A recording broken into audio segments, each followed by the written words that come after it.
Hola a todos! Today I want to talk about worries. So why I chose this topic, I have a little calendar with that gives me some kind of advice for everyday life every day. And some of this advice is really good and some of it is really crap. And one of the later ones is what I want to share with you today. So I found this piece of advice. It's in German. So it shows a switch that says worries on, worries off, and it's set to the off switch, so switch off your worries. And it says 99.8% of all worries never turn into reality. So 99.8 of every worry does not turn into reality. So I guess the story they want to tell me here is worries are superfluous. So most of them never get turned into reality. So why worry at all? Just use the switch in your brain, turn them off, and you'll be fine. Well, really? Well, first of all, that concerns me here is this number. If somebody tells me something that 99.8%, I want to know where that number comes from. And they don't tell me. Did they just make it up? Is there really some kind of scientific study behind it? If there is, I want to know the source because I want to be able to look it up and see what exactly they measured. Because honestly, how do you measure worries? So do you ask people to write a diary? Maybe. So what exactly classifies as a worry? How do you count if it really turned into reality? I mean, some things turn partly into reality. So this is really very difficult to measure, and just throwing numbers around like this is really a problem. So really, please everyone, if you throw numbers around like this, give people a source to look it up. But okay, for now let's just assume that most of our worries don't turn into reality. I would believe that. But does that mean worries are superfluous? And the second thing is, can we just switch them off? So what are worries? Well, for me, it's actually just the counterpart of goals. I have another video on goals, and at that video, I'm not really a fan of goals for specific reasons, and now I'm basically defending worries, which is kind of the same thing. But you'll see both have their place if applied correctly. So worries are a mechanism of our brain to avoid danger. So any animal can react to danger. Any animal will fight or flight, it will run or it will bite. Something will somehow deal with the situation. And that's the same with humans, obviously. But our species can go a step further. We can actually anticipate problems. We can anticipate danger. And when we anticipate it, we can also think about different variations of the situation, of how we react to it. And that is a very powerful mechanism because we don't have to wait for the dangerous situation to happen. We can deal with it before it even happens. And goals are kind of a similar thing, but more in a more positive way. So goals are an imagination of a situation where the situation somehow gets better. We may be inventive. We do something better than we do today. We achieve something. But in both cases, we have a certain idea of a future situation, either a dangerous one or a desirable one. And as such, they don't help us a lot. But we can make projections and invent activity to get there, to either avoid the danger or to get that desirable situation. I think heard or read somewhere, again without numbers, that we usually have more negative than positive projections, so we have more worries than goals. And that is also, it sounds weird at first, so why are we so much better in imagining bad things? Well, because it makes us survive. In nature, the first thing you do is survive. This is what nature is trying to do with every animal, right? And of course, you first have to be alive to be innovative. So for innovating or being creative and getting ourselves forward, we first need to survive. And so it makes complete sense to worry a bit more than having big goals, because worries help us to avoid the danger and stay alive. So worries make a lot of sense. But they only make sense if you do something. If you just sit down and cry, well, you just wait for the dangerous situation to happen, and then you're not better off than any other animal that will just react to the situation. So it only helps if we can somehow do something about it. That can either be something physical in the world to avoid the danger altogether, or it can be something in our brain that we mentally prepare for the situation. So maybe we cannot avoid it, but we can think about possible reactions in that situation so that when the situation occurs, we don't have to sit down and think, but we already know what to do, and we will be much quicker and be able to react to that situation. And by doing this, we might actually avoid the problem at all. So you might have that experience that maybe you have a new job, you had a first presentation, you presented some ideas, and your audience wasn't really catching on. They had objections, they had questions, they were not really convinced. So next time you prepare your presentation, you go in like, I'll prepare for every objection, for every question. I will know exactly what I answer, right? So you really prepare yourself. You will be prepared for everything they could ask you. And then you do your presentation, and all you get is common agreement. And this is often really disappointing because you're like, why did I spend so much time on this? It was really easy. They just agreed. Why did I spend that much time on this presentation and preparing myself so well? Well, the point is, just by being prepared, you might have changed the situation. So by preparing yourself mentally, you probably have answered lots of their questions already in your presentation, so they didn't even have to ask them. And also your whole way of speaking, your confidence may have been completely different just by knowing, I know the answers. So people might just have felt like, I don't even want to discuss with her, she will win. So it was not for nothing. So even afterwards, it may seem that you have worried without reason.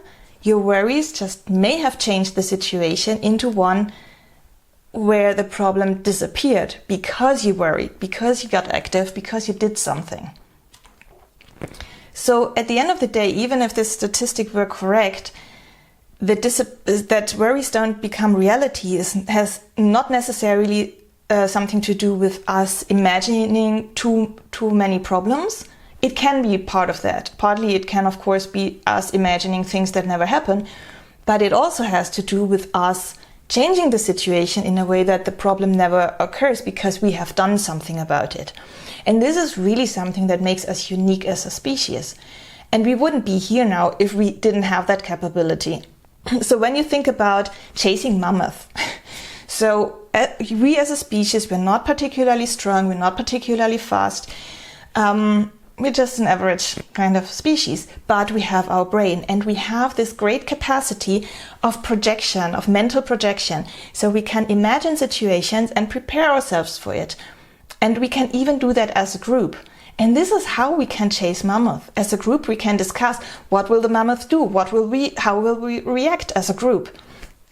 And we are the only species, as far as we know, that can do this.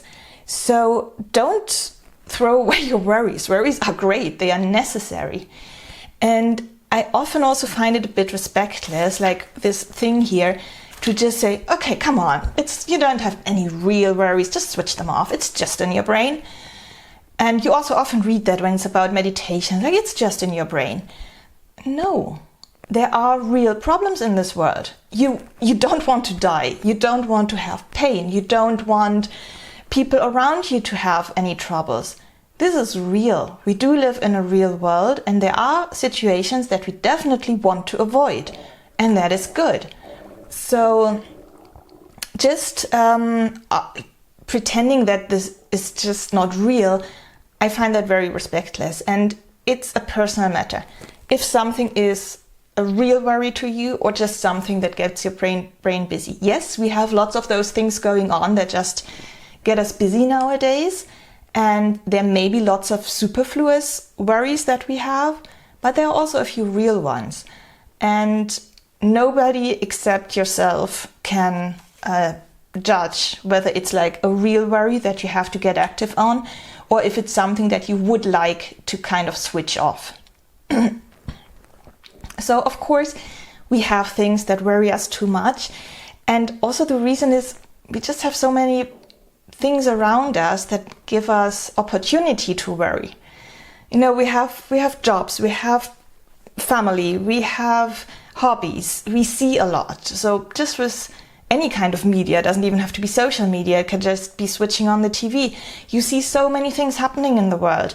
And of course, many of those things can give you worries. So it's just a consequence of the world we've built ourselves, that we have so many perceptions coming in every day that there's just a high chance to develop worries for many of those. So it's just kind of natural with the environment we live in. And that has two problems. One is just having too many worries. We have so many sources of worries.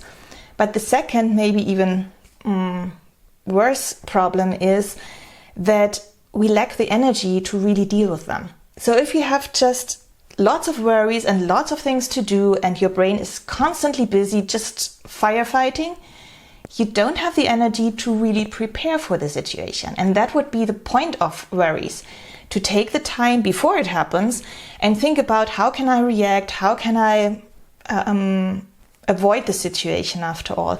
And if we don't have that energy, then worries are not productive. They don't fulfill their purpose anymore. So what can be the solution to that? Well, just switching off worries, forget it. You are not a computer. We don't have variables in our brain that we just put from true to false. That's not an option. It just doesn't work. You can try to rationalize your worries, to really be aware of what am I worrying about, and really think about, is that really something I should be worrying about? Is it something that I can change? Maybe it's somebody else's problem and I don't even have to think about it. And maybe even if it is a problem, do I have to do it now? Maybe I can deal with other things first and give myself a little bit more time before I really think about that problem coming up. So some of this can work. But personally, my personal experience is that those worries will always come back up. So you cannot kill them with rationality. Even though your arguments are great and you know exactly it's stupid to think about this particular problem, it may just come up again and again. So for me, the more sustainable solution is to work on a kind of neuronal hygiene. So much of the problem comes from our neurons being busy all day long. They are firing like hell and they never calm down. And we need this calmness to be able to think about stuff and to also naturally, our brain actually is very good at differentiating real worries from the ones that we just make up, if it just has the calmness and the energy to do it. So give your brain that time. And that's not exactly easy, but it's something you can work on. So in general, try to minimize the sources of worries. Of course, we cannot go without social media maybe at all, because, well, you wouldn't be watching this video if you did not go for social media.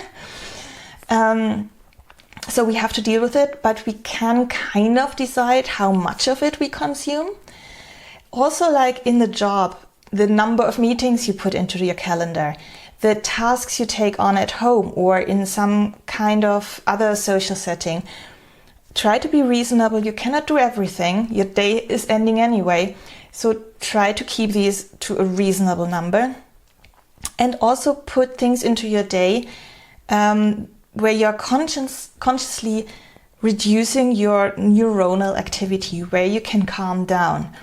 This can be classics like meditation. Of course, that does work if you're into this, if you like it. But there can be many other things. It can just be going for a walk, playing with your dog, gardening. For me, it's knitting. Cooking, actually. An evening of making tortillas is like the best. That really calms me down. Any kind of exercise usually helps. So whatever you like to do, find those things that you enjoy and that calm down your brain, that make you focus on the moment. This is actually the important thing, to focus on yourself and on the moment, because our brains tend to go too far into the future and too far into the past, and we kind of lose the thing that is really happening right now. So just spending some time to get back into your moment and into yourself and concentrate on yourself, maybe your family, just your very immediate surroundings, without worrying about politics and everything that's happening in the world, that will really help. So really centering yourself back into your personal moment right now. That doesn't mean that you can never think about the future or the past. These are important mechanisms. We don't want to switch them off, but just temporarily kind of recalibrate. That's more the goal. Get back into a calibrated mode where you have a certain calmness that when worries come up, you can deal with them. Then you can think into the future, and you should, and think about different options, but give your brain the energy to really do that. So altogether, worries are necessary. So they are an important mechanism. They make us human, and they really are just a counterpart of goals. Both are really necessary as a kind of motivation to think about the future, and that is great. The only thing is that if you just dream it up, if you're only thinking about those situations without turning them into actions, they don't fulfill their purpose. Then they're for nothing. Then they just drain your mental energy. They can be very productive if you use them to think about ways into the future, like how can you avoid problems, how can you react to them, or for goals, how can you turn your dreams into reality? What's the first step to take to get forward? So they can be very productive if you have the mental energy to turn them into action. And to do that, you have to cultivate a certain hygiene of your energy level in your brain, to make sure that your brain is prepared to do these things and to spend time on turning your mental projections about the future into some kind of action, so that you can really avoid your problems and worries really do what they're supposed to do. So take this as an invitation to observe your worries. Which of them do you think are kind of real and it makes sense to think about them? Which of them are maybe a little bit superfluous? How can you cultivate your mental balance? What can you put into your day, into your daily routine to calm down, to give your brain these resources to really deal with worries? So I hope you can try some of these things, and I hope to see you next time. Hasta luego.